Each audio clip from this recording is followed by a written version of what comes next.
हम कक्षा 6 का सेकंड चैप्टर पढ़ेंगे जिसका नाम है बचपन। और इसकी लेखिका है कृष्णा सोबती जी। कृष्णा सोबती जी ने इस पाठ में अपने बचपन की यादों के बारे में बताए, यानी उन्हें अपने बचपन की जो स्मृति है, उनकी जो यादें हैं, उन्हें इस पाठ में उन्होंने बताने की कोशिश की है। आइए हम जानते हैं कि उन्होंने अपना बचपन कैसे जिया, उनकी क्या क्या स्मृतियाँ थी। मैं तुम्हें अपने बचपन की ओर ले जाऊंगी। मैं तुमसे कुछ इतनी बड़ी हूं कि तुम्हारी दादी भी हो सकती हूं, तुम्हारी नानी भी, बड़ी बुआ भी, बड़ी मौसी भी।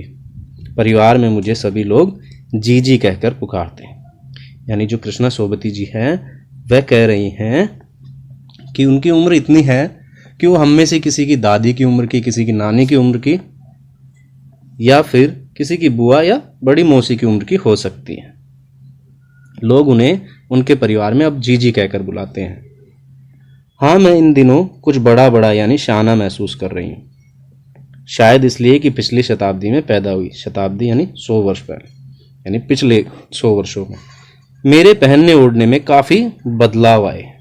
पहले मैं रंग बिरंगे कपड़े पहनती रही हूँ, नीला, जामुनी, ग्रे, काला, चॉकलेटी आदि। अब मन कुछ ऐसा करता है सफ़ेद पहनूं, गहरे रंग नहीं, हल्के रंग। मैंने पिछले दशकों में तरह तरह की पोशाकें पहनी। पहले फ्रॉक, फिर निक्कर वॉकर, स्कर्ट, लहंगे, गरारे और अब चूड़ीदार और घेरदार कुर्ते। जो लेखिका हैं वह कह रही हैं कि वो उम्र में बड़ी होने के साथ शाहाना महसूस कर रही हैं, यानी वह अपने आप में शाहाना महसूस कर रही हैं क्योंकि वह उम्र में बड़ी हो चुकी हैं। अब उनके पहनने ओढ़ने में भी काफ़ी बदलाव आए। पहले वो क्या करती थी, रंग बिरंगे कपड़े पहनती थी, जैसे नीला, जामुनी, ग्रे, काला, चॉकलेटी आदि।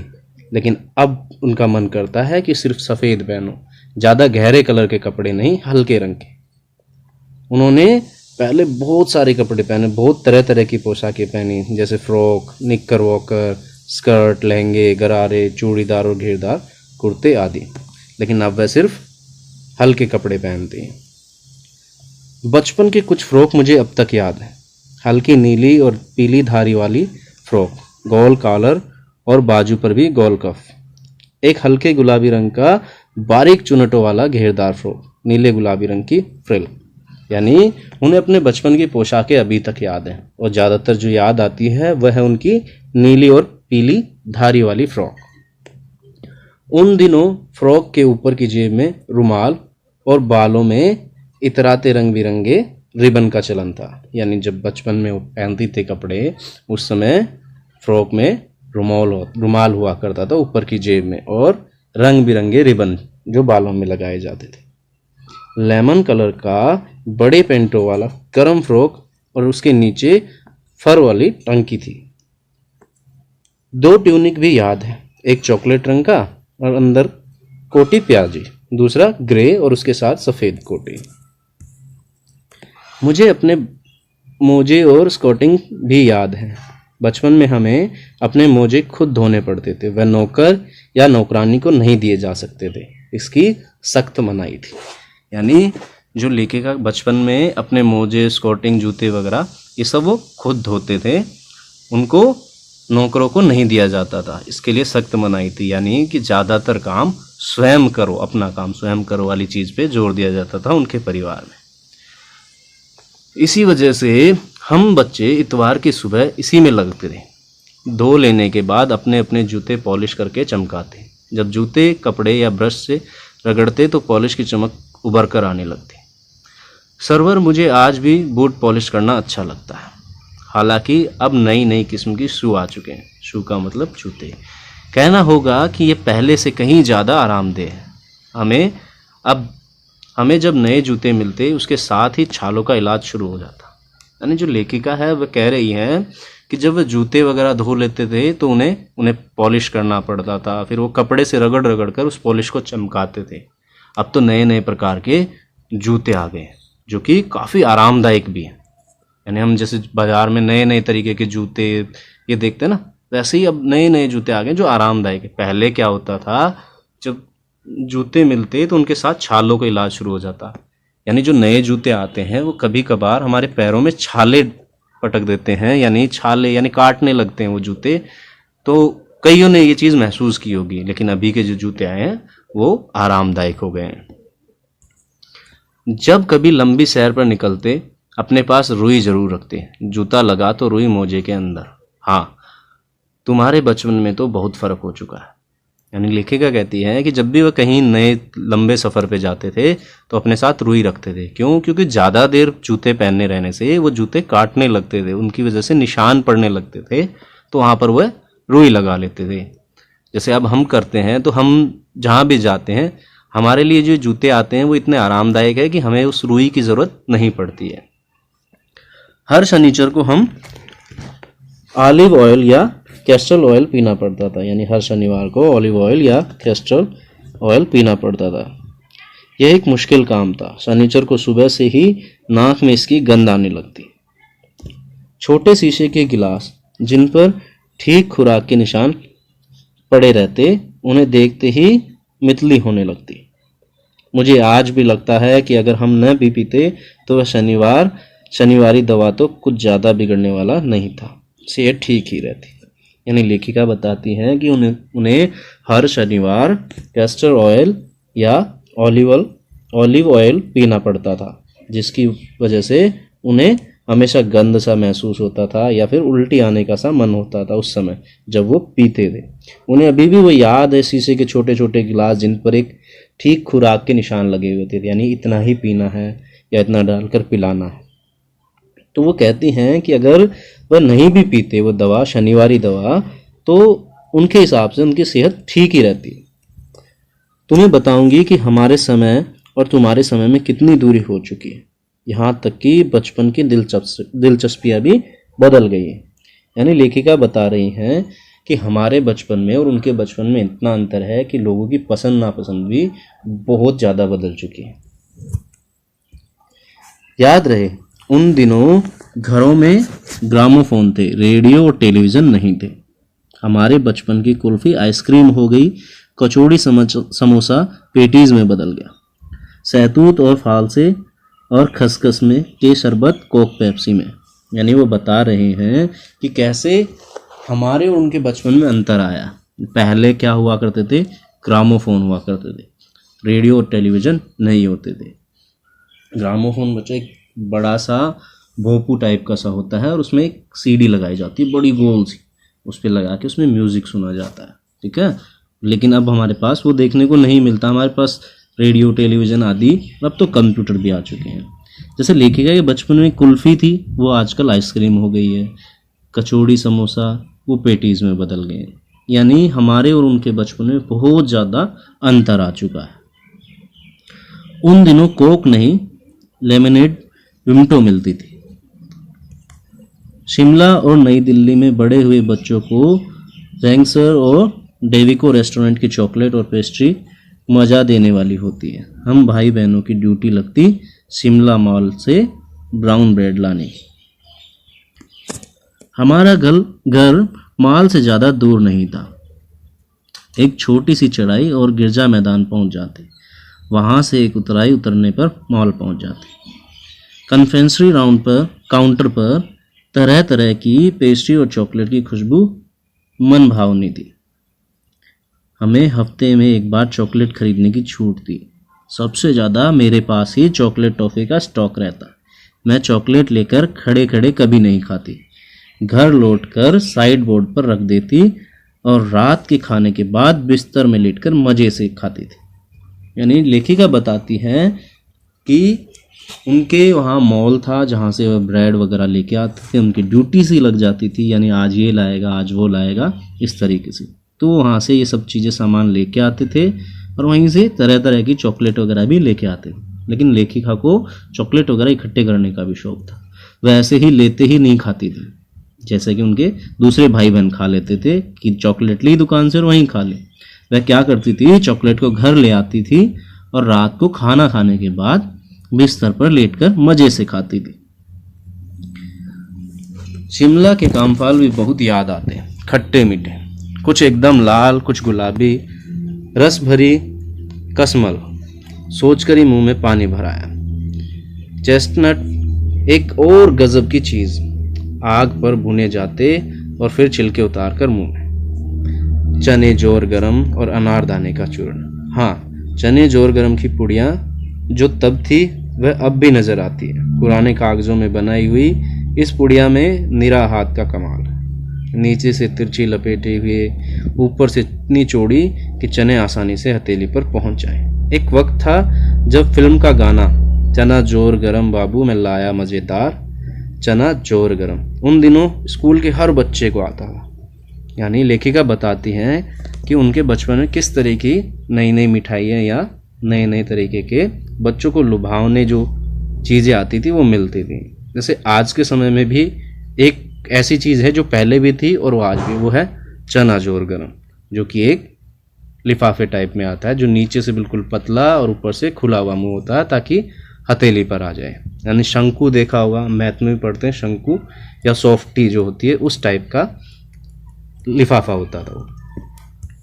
कुछ बच्चे पुड़िया पर तेज मसाला बरकवाते, पूरा गिरजा मैदान घूमने तक यह पुड़िया चलती। एक एक चना पापड़ी मुंह में डालने और कदम उठाने में खासी रफ्तार थी। छुटपन में हमने शिमला रिज पर बहुत मजे किए। घोड़ों की सवारी की। शिमला के हर बच्चे को कभी न कभी यह मौका मिल ही जाता। यानी वो बताती हैं कि जो चना की मसाले की पूड़ियाँ थी उस पर कोई ज़्यादा मसाला डलवाता था, कोई कम डलवाता था, और जो गिरजा मैदान थे वो पूरा गिरजा मैदान घूमते थे और एक एक करके चना और पापड़ी अपने मुंह में रखते थे। इसमें बहुत ज़्यादा मज़ा आता था। शिमला में बहुत ही कम ऐसे बच्चे होंगे जिन्होंने वहाँ का मज़ा नहीं लिया और घुड़सवारी का मज़ा न लिया हो। हम जाने क्यों घोड़ों को कुछ कमतर करके समझते हैं, उन पर हंसते थे। ननिहाल के घोड़े खूब हृष्ट-पुष्ट और खूबसूरत, उनकी बात फिर भी कभी।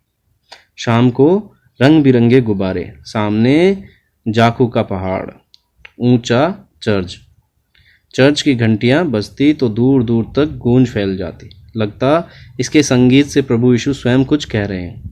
यानी वो बताती हैं कि उनके यहाँ ननिहाल में बहुत हृष्ट-पुष्ट घोड़े थे, लेकिन वो उसकी बात कभी और बताएंगी, उन्होंने अभी नहीं बताई इसमें।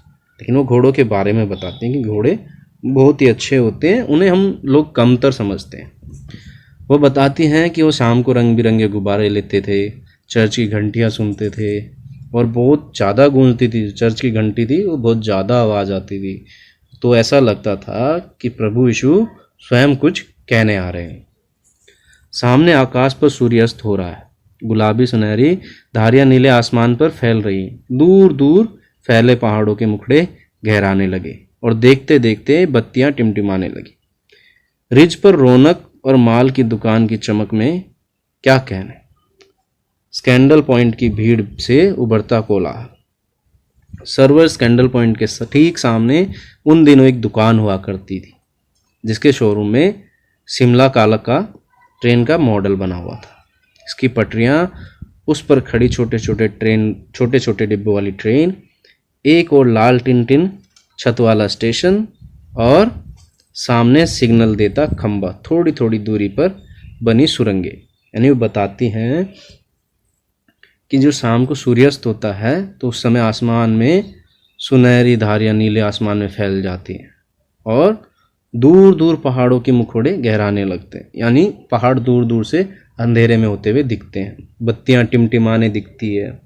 यानी वहाँ रौनक सी बढ़ जाती है, दुकान भी चमकने लगती है। वहाँ पर एक पॉइंट था, कौन सा? स्कैंडल। वहाँ पर क्या था, एक दुकान हुआ करती थी उसके सामने, उसमें शिमला कालका ट्रेन का मॉडल बना हुआ था। तो वो मॉडल जो था वो छोटी छोटी पटरियाँ थी, छोटी छोटी ट्रेन के डिब्बे थे उसमें और अलग अलग तरीके की सुरंगें बनी हुई थी। उसे देखकर बहुत ही अच्छा लगता था। पिछली सदी में तेज़ रफ्तार वाली गाड़ी वहीं थी, यानी पहले सबसे तेज़ रफ्तार वाली गाड़ी वही मानी जाती थी। कभी कभी हवाई जहाज़ भी देखने को मिलते। दिल्ली में जब भी उनकी आवाज़ आती, बच्चे उन्हें देखने बाहर दौड़ते। दिखता एक भारी भरकम पक्षी उड़ता जा रहा है, पंख फैलाए, ये देखो, और वह गायब। उसकी स्पीड इतनी तेज लगती। हाँ, गाड़ी के माल मॉडल वाली दुकान के साथ एक और ऐसी दुकान थी जो मुझे कभी नहीं भूलती। वह दुकान थी जहाँ मेरा पहला चश्मा बना था। हाँ, आंखों के डॉक्टर अंग्रेज थे। यानी वो बताती है कि जो गाड़ी थी, ट्रेन थी, वह बहुत तेज़ थी। कभी कभी वह हवाई जहाज़ भी देखते, उन्हें ऐसा लगता कि भारी भरकम पक्षी अपने पंख फैलाकर हवा में उड़ रहा है। वो बताती हैं कि उन्हें जो दुकान याद थी जो कि ट्रेन के मॉडल की थी, उसके साथ एक और दुकान थी जो उन्हें हमेशा याद रही। वो कौन सी दुकान थी? चश्मे के डॉक्टर की दुकान। शुरू शुरू में चश्मा लगाना बड़ा अटपटा लगा। छोटे बड़े मेरे चेहरे की ओर देखते और कहते, आंखों में कुछ तकलीफ है? इस उम्र में ऐनक, दूध पिया करो। मैं डॉक्टर साहिबा का कहा दोहरा देती, कुछ देर पहनोगे तो ऐनक उतर जाएगी। यानी जब लेखिका को चश्मा लगा तो लोग बाग उसको देखकर ये कहते कि आंखों में क्या कोई दिक्कत हो गई है, तुम दूध पिया करो। यानी जब भी हम भी अगर किसी को देखते हैं चश्मा पहने हुए छोटी उम्र के बच्चों को, तो कुछ ना कुछ उसे सलाह दे ही देते हैं कि दूध पिया करो, हरी सब्जियां खाया करो, घास पे चला करो, एक्सरसाइज किया करो। ऐसे ही लेखिका के साथ भी हुआ। तो लेखिका क्या करती थी, जो डॉक्टर ने उन्हें जवाब दिया था वही उसे दोहरा देती थी कि कुछ दिन पहनेंगे तो ये उतर जाएगा। वैसे डॉक्टर साहिबा ने पूरा आश्वासन दिया था, लेकिन चश्मा तो अब तक नहीं उतरा। नंबर बस कम ही होता रहा। मैं अपने आप इसकी जिम्मेवार हूँ। अब आप दिन की रोशनी को छोड़कर रात में टेबल लैंप के सामने काम करेंगे, तो इसके अलावा और क्या होगा। हाँ, जब पहली बार मैंने चश्मा लगाया तो मेरे एक चचेरे भाई ने मुझे छेड़ा, देखो देखो कैसी लग रही है। यानी लेखिका बताती है कि जो डॉक्टर थे उन्होंने उन्हें आश्वासन दिया था, उन्होंने कहा था कि चश्मा कुछ दिन बाद उतर जाएगा अगर वह लगातार इस्तेमाल करेंगे, लेकिन वह अब तक नहीं उतरा। क्यों नहीं उतरा, इसकी जिम्मेदार लेखिका अपने आप को ही मानती है। क्यों? क्योंकि वह दिन में छोड़कर रात को पढ़ाई करती थी, अपना काम करती थी टेबल लैंप के नीचे। तो इतनी कम रोशनी में वो उनकी आंखें कमज़ोर होती गई। हाँ, उनके चचेरे भाई उन्हें बहुत छेड़ा करते थे, कहते थे देखो देखो कैसी लग रही है। आंख पर चश्मा लगाया ताकि सूझे दूर की, यही नहीं लड़की को मालूम सूरत बनी लंगूर की। यानी उनके भाई जो थे उन्हें छेड़ते थे और इस तरीके से बोल बोल कर छेड़ते थे कि आंख पर चश्मा लगाया ताकि दूर सूझे दूर की, ये नहीं लड़की को मालूम सूरत बनी लंगूर की। यानी कि आंख पर चश्मा उन्होंने इसलिए लगाया है कि दूर का दिख सके, पर उन्हें ये नहीं पता कि उनकी शक्ल लंगूर की लग रही। यानी इस तरीके से उनके जो चचेरे भाई थे वह उन्हें छेड़ते थे। मैं खिजी कि मुझ पर यह क्या दोहराया जा रहा है, पर शेर बुरा न लगा। यानी लेखिका को गुस्सा आया, पर उन्हें वो शेर अच्छा लगा। जब चाय पीकर चले गए तो मैं अपने कमरे में जाकर आईने के सामने खड़ी हो गई। कई बार अपने आप को देखा, ऐनक उतारी, फिर पहनी, फिर उतारी, देखती ही देखती रही। यानी लेखिका को जब उनके भाई ने चिढ़ाया तो उन्हें कुछ एहसास हुआ, तो वो भी जाकर आईने में अपने आप को देखने लगी। कभी चश्मा लगाती, कभी उतारती, इसी तरीके से बार बार वो अपने आप को देखती रहती। सूरत बनी लंगूर की, नहीं नहीं, हा हा हा। मैं अपने छोटे भाई का टोपा उठाकर सिर पर रखा। कुछ अजीब लगा, अच्छा भी और मजाकिया भी। तब की बात थी, अब तो चेहरे के साथ साथ घुल मिल गया है चश्मा। जब कभी उतरा हुआ होता तो चेहरा खाली खाली सा लगने लगता। याद आ गया वह टोपा, काली फ्रेम का चश्मा और लंगूर की सूरत। हाँ, इन दिनों शिमला में मैं सिर पर टोपी लगाना पसंद करती हूँ। मैंने कई रंगों की जमा कर रखी है, कहाँ दुपट्टों का ओढ़ना और कहाँ सहल सुबीते वाली हिमाचल की टोपियाँ। यानी लेखिका कहती है कि उन्हें अपने भाई की वह मजाक भरी बातें याद आती हैं। वह कभी सर पे टोपी लगाकर देखती थी, कभी चुन्नी लगाकर देखती थी। अब वह क्या करती हैं कि जब वो चश्मा हटाती हैं तो उन्हें अपना चेहरा खाली खाली लगता है। यानी अब उन्हें आदत हो गई है। अब वह टोपियाँ भी बहुत पहनती हैं, यानी चुन्नी वगैरह ये सब उन्होंने बंद कर दी एक तरीके से। ठीक है बच्चों, तो इस पाठ में कृष्णा सोबती जी ने क्या करा है, अपने बचपन की यादें बताई हैं। तो आप सभी इस पाठ को ध्यान से पढ़ें, सुने। Thank you.